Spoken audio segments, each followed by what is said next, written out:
Hello everyone, मेरा नाम है श्रुति गुप्ता और आज हम अदानी एंटरप्राइजेस के बारे में बात करेंगे। 2022 में अदानी अपने एक्विजिशन के लिए लाइमलाइट में थी और 2023 की शुरुआत में फिर से वो लाइमलाइट में आ गई है। लेकिन इस बार का कारण एक्विजिशन नहीं है, फॉलो ऑन पब्लिक ऑफर यानी FPO है। अदानी ने रिसेंटली ये अनाउंसमेंट किया है कि 27 जनवरी जो कि ये फ्राइडे है, वो कंपनी 20,000 करोड़ के लिए फंड रेज करेगी थ्रू FPO। अब FPO क्या होता है? FPO यानी फॉलो ऑन पब्लिक ऑफर एक प्रोसेस है जिसके थ्रू लिस्टेड कंपनीज नए इन्वेस्टर्स या फिर एग्जिस्टिंग शेयर होल्डर्स को नए शेयर्स इशू करती है और अपने कंपनी के लिए फंड्स रेज करती है। अब अदानी एंटरप्राइजेस की बात करें तो अदानी इंडिया की one of the largest publicly traded incubators है जो अपने नए और पुराने बिजनेसेस को एक साथ डेवलप कर रही है। फिर चाहे वो उनका एयरपोर्ट बिजनेस हो या फिर रोड कंस्ट्रक्शन या फिर FMCG या कमर्शियल माइनिंग सेक्टर हो। कंपनी डिफेंस सेक्टर और डिजिटल सेक्टर में भी काफ़ी काम कर रही है और अब इनका फोकस जो है वो ग्रीन हाइड्रोजन और डेटा सेंटर सेक्टर में भी आ गया है। अदानी ग्रुप हमेशा से ही चर्चा में रही है और क्योंकि अदानी के शेयर्स जितनी तेज़ी से बढ़े हैं उतनी ही तेज़ी से उनका डेट जो है वो भी बढ़ रहा है।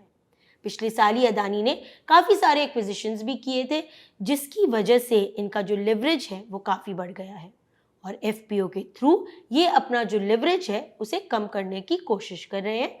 उसके साथ ही में जो रिटेल इन्वेस्टर का पार्टिसिपेशन है वो बढ़ाने की इनकी कोशिश है। फिलहाल अगर इनके शेयर होल्डिंग को देखें तो सिर्फ 6.5% रिटेल इन्वेस्टर्स शेयर्स होल्ड करते हैं इस कंपनी में। ये कंपनी जो है वो FPO टोटल 20,000 करोड़ के लिए जो हो रहा है, जिसमें से 10,869 करोड़ जो है वो कैपिटल एक्सपेंडिचर में यूज हो जाएगा और 4,165 का जो डेट जो रीपेमेंट है वो डेट का रीपेमेंट होगा और बाकी जनरल पर्पस के लिए ये फंड रेज कर रही है।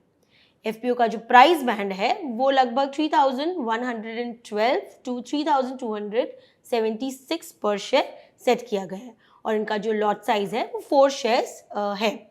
अगर आपको इस कंपनी के बारे में और FPO के बारे में और इनके बिजनेसेस के बारे में डिटेल में जानना है तो आप हमारे स्टॉकेज के ब्लॉग सेक्शन को पढ़ सकते हैं।